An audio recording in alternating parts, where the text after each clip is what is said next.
आशा करता हूँ आप सब बहुत अच्छे होंगे। मेरा नाम है सिद्धांत अग्निहोत्री। स्टडी ग्लोस पे आपका बहुत बहुत स्वागत है। जुकाम हो गया है भाई साहब, सुर नहीं लग रहे हैं। तो बहुत ही जुकाम हो गया, राइनो वायरस ने मुझे पकड़ लिया है।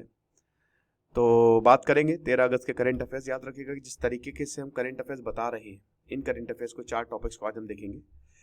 तो इसमें आप ये याद रखें कि ये यूपीएससी में जो आंसर राइटिंग है उसके हिसाब से हो रहा है।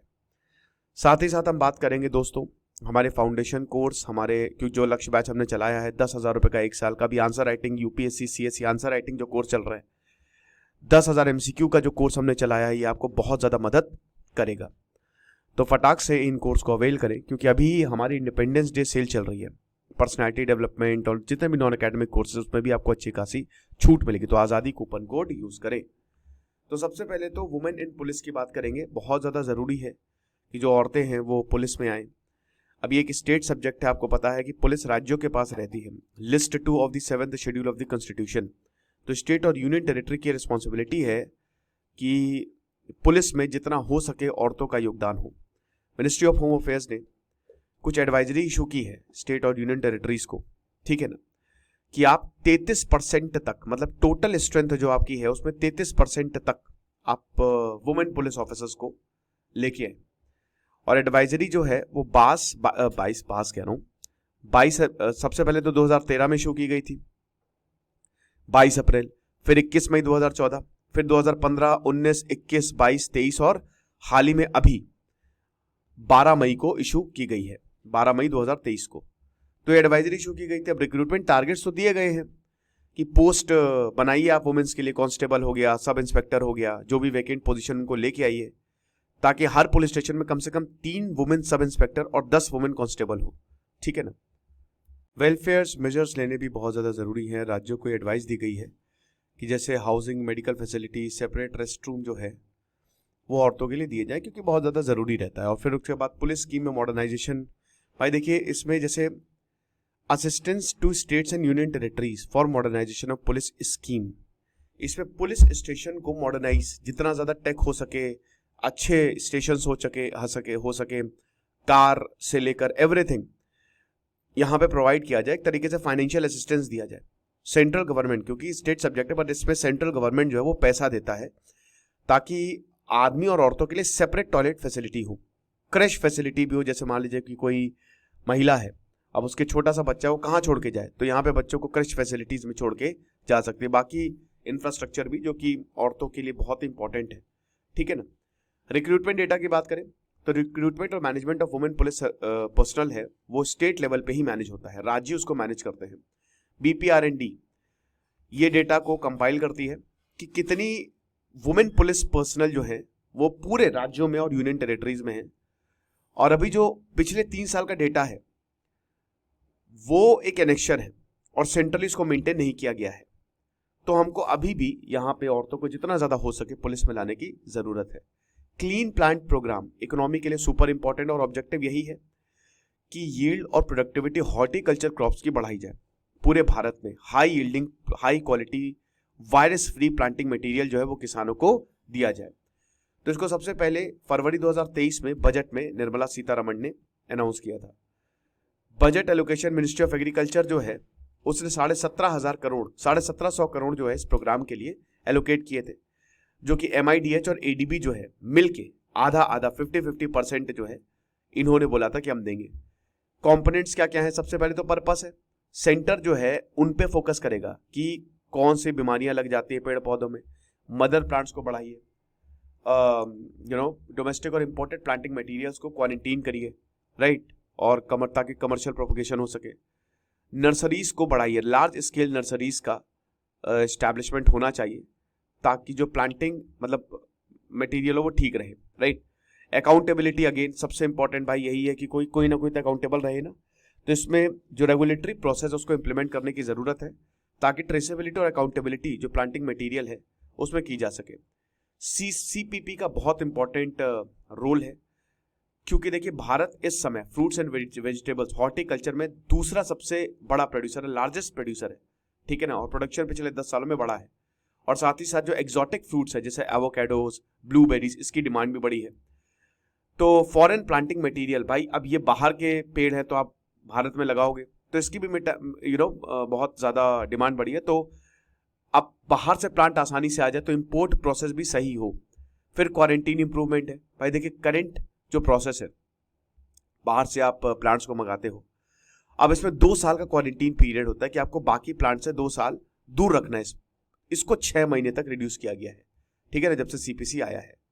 ओलंपिक्स के बाद क्या, पेपर टू इकोनॉमी के लिए देखिए भारत ने 6 मेडल जीते हैं 2024 ओलंपिक्स में। चाइना और अमेरिका को देखिए 40-40 मेडल्स। गोल्ड मेडल की बात कर रहा हूँ सिर्फ और सिर्फ। भारत में टोटल 6 मेडल जिसमें एक भी गोल्ड नहीं आया, ठीक है ना। तो यही चीज़ है, पिछली बार 7 जीते थे। भारत की जो पोजीशन है मेडल टैली में वो 48 थे, ठीक है ना, मतलब लास्ट 48 थी, अभी 70 थे, तो हम 70वें हैं। नीरज चोपड़ा ने गोल्ड जो है वो मिस किया, अरशद नदीम को गोल्ड मिला। आप देख सकते हो कि सबसे ज्यादा मेडल इस समय चाइना के पास, अमेरिका के पास, फिर नहीं, अमेरिका के पास पहले नंबर पे, चाइना फिर दूसरे नंबर पे, ठीक है ना, 91 और 126। तो यही हिसाब किताब है। लेकिन अगर आप देखो तो ये कोई बहुत बड़ी बात नहीं है, मतलब बहुत डेंजरस बात है ये, ठीक है। भारत में देखो कि कितने एक मेडल के लिए कितने लोग कंपीट करते हैं। हम 145-150 करोड़ के अब देश होने वाले हैं, और भारत में लगभग 25 करोड़ लोग एक मेडल के लिए कंपीट कर रहे हैं। वहीं अगर आप चाइना में देखो तो खाली 1.5 करोड़ है, और अमेरिका में देखो तो लगभग, नहीं, चाइना में 1.5 करोड़, हाँ 1.5 करोड़ के करीब है, और अमेरिका में 2.5 करोड़ है, और हम यहाँ पे खड़े हुए हैं। तो इससे क्या बताता है कि हम इतने खिलाड़ियों को तो ट्रेन कर रहे हैं लेकिन मेडल नहीं आ रहे। ये बहुत ही चिंताजनक है। तो सबसे पहली बात तो ये है कि हमको जो स्पोर्ट्स है, एक तो स्पोर्ट्स से पॉलिटिक्स हटनी चाहिए। बहुत ज्यादा पॉलिटिक्स होती है स्पोर्ट्स में, ठीक है ना। खिलाड़ी बहुत टैलेंटेड होता है लेकिन उसके बावजूद पॉलिटिक्स की वजह से वो आगे नहीं बढ़ पाता है। दूसरी चीज ये है कि भाई जैसे क्रिकेट में इतना वो ग्लैमरस स्पोर्ट बन गया है, बाकी स्पोर्ट्स की बात करें तो ग्लैमरस नहीं, क्योंकि लोगों का सपोर्ट नहीं है। जिस दिन लोगों का सपोर्ट जाग गया भाई, जब तक आप खिलाड़ियों को, भाई हाँ देखिए ठीक है, हर देश के लिए हर कोई काम करना चाहता है, लेकिन अल्टीमेटली हर किसी को पैसे भी कमाने हैं यार, घर भी चलाना है। तो जब तक आप खिलाड़ियों को वो मोटिवेशन नहीं दोगे तो कैसे होगा। तो federation, sports authority of India, sports ministry, सबको अलाइन करना बहुत ज्यादा जरूरी है। जितनी भी एंटिटीज है साथ में काम करें ताकि चीजें बेहतर हो। तो वही है कि जनरस स्पेंडिंग है। जो एलिट एथलीट्स हैं, मतलब जिनको लगता है कि हाँ मेडल ला सकते हैं, उनके पास बहुत अच्छी खासी पैसे जो है वो फेंके जाते हैं। अब इसमें कोई गलत बात नहीं है, लेकिन कई बार ये मिस डायरेक्ट हो जाता है, ठीक है। सेलिब्रिटी स्टेटस ज्यादा हमको, अभी भी जो सेलिब्रिटी स्टेटस है ना, वो हमको ज्यादा एक्साइट करता है, स्ट्रैटेजिक फोरसाइट नहीं है। 2 लोग हैं, एक सेलिब्रिटी है और दूसरा बंदा उतना ही टैलेंटेड है लेकिन वो अभी वो उभर रहा है, तो जाहिर सी बात है फोकस उसी सेलिब्रिटी पे ही जाएगा। तो इसीलिए बहुत ज्यादा जरूरी है कि अकाउंटेबिलिटी एथलीट से ही हो। जैसे प्रकाश पादुकोण कहते हैं, सीरियस कंसिडरेशन चाहिए। और उसके बाद जैसे Vinesh Phogat weight category confusion, Nikhat Zareen का जो हुआ, बताइए विनेश फोगाट गोल्ड ले आती लेकिन एंड टाइम पे जो है उनका वेट इतना बढ़ गया, कैसे, ये किसका अब इसमें गलती है। हॉकी रिवाइव हुआ है, ये बहुत अच्छी बात है। हमने ओलंपिक में ब्रॉन्ज जीता है, हरमनप्रीत सिंह ने कमाल का काम किया, ये बात बहुत बढ़िया है। हॉकी का रिवाइवल हमको देखने को मिला है। फ्यूचर सक्सेस की बात करें तो वही है कि चैंपियंस को वाइजली और ऑनेस्टली जो है यहाँ पे देखना पड़ेगा। क्योंकि देखिए भारत की परफॉर्मेंस ठीक है, आप ले आए ब्रॉन्ज, सिल्वर, बहुत अच्छी बात है, वी शुड सेलिब्रेट। लेकिन अगर आप दूसरे देशों से कंपेयर करो ना तो हम बहुत नीचे हैं। ओडिसी डांस आखिरी, पेपर 1 इंडियन कल्चर और फैक्ट्स के लिए बहुत इंपॉर्टेंट है जो प्रीलिम्स में आएगा।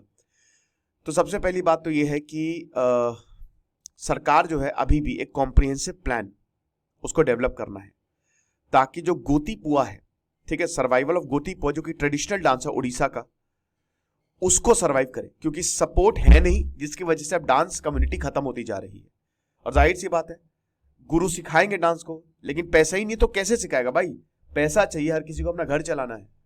तो जो गोती पुआ गुरुज हैं वो अपने स्टूडेंट से पैसा नहीं लेते ट्रेनिंग के लिए, और सब कुछ जो स्टेज परफॉर्मेंस से इनकम आते उस पर डिपेंड रहते हैं। अब जाहिर सी बात है कि ट्रेनिंग ट्यूशन की पैसे नहीं ले रहे, स्टेज परफॉर्मेंस कितने होते हैं या कितने लोग देखने आते हैं, तो फाइनेंशियल हार्डशिप्स हमको देखने को मिल रही है। आप समझ रहे हो। तो जब किंग्स और जमींदार से, तो वहां से तो खूब पैसा आता था, राजा और जमींदार से।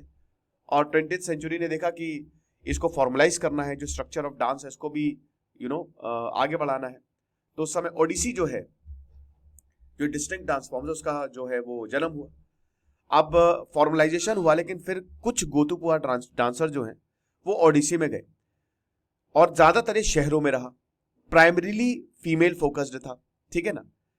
अब ये मुश्किल था स्पेशली डांसर के लिए, क्योंकि देखिए क्या होता है, क्योंकि ट्रेनिंग में बहुत बहुत इंटेंस ट्रेनिंग होती है। ये जो क्लासिकल डांसर है बहुत टफ होते हैं, और अब आप एक तरफ पढ़ाई भी कर रहे हो, एक तरफ डांस भी कर रहे हो, तो एकेडमिक स्ट्रगल्स हमको देखने को मिले। जैसे बहुत सारे गोतीबुआ डांसर जैसे श्रद्धानंद है, वो स्टडीज पे फोकस नहीं कर पाए क्योंकि ट्रेनिंग शेड्यूल बहुत ज्यादा मुश्किल होता था, जॉब नहीं मिल पाई उनको एकेडमिक मेरिट पे। तो फिर लोग भी अब इसमें नहीं आ रहे हैं कि भाई हमको जब जॉब ही नहीं मिल रही है, दिक्कतें हैं, तो हम क्यों आए यहाँ पे। तो ये चीजें हमको देखने को मिल रही हैं कि डांस के बाद करियर हमारा है नहीं। जो लड़कियां इस डांस में एंटर कर रही हैं, अभी तो वैसे तो गोतीपुआ जो है ट्रेडिशनली ये बॉयज परफॉर्म करते थे, लेकिन लड़के आते ही नहीं इस डांस को लेने के लिए, तो लड़कियां आ रही हैं, ठीक है। तो ये काफी जो प्यूरिस्ट है ऑब्जेक्शंस हमको देखने को मिले हैं। अब सरकार के ऊपर है कि किस कैसे इसको रिवाइव करते। जो गोतीपुआ संघ है, गुरुपद बलियार सिंह, वो बता रहे कि भाई हम अवेयरनेस कैंपेन चलाएंगे, सरकारी सपोर्ट जो है वो हम कोशिश करेंगे कि सरकारी सपोर्ट लें, और डांस ग्रुप में भी चैलेंज हमको देखने को मिलता है, तो इतना आसान नहीं होने वाला है इंटीग्रेशन। देखिए यहाँ पे सेक्रेटरी साहब ही कह रहे हैं कि देखिए ओडिसी को गोतीपुआ से इंटीग्रेट कर देना चाहिए ताकि स्मूदर ट्रांजिशन हो सके, वरना दिक्कत होगी। सरकार ने भी इनिशिएटिव लिए जैसे cultural true management system CTMS, जहां पे डांस ग्रुप जो है वो असिस्टेंस के लिए अप्लाई कर सकते हैं स्टेज परफॉर्मेंस के लिए, ताकि इसको सपोर्ट जो है यहाँ पे मिले। लेकिन वही है कि अब ड्विंडलिंग है, ये धीमे धीमे खत्म होता जा रहा है, तो इस पर ध्यान देने की जरूरत है।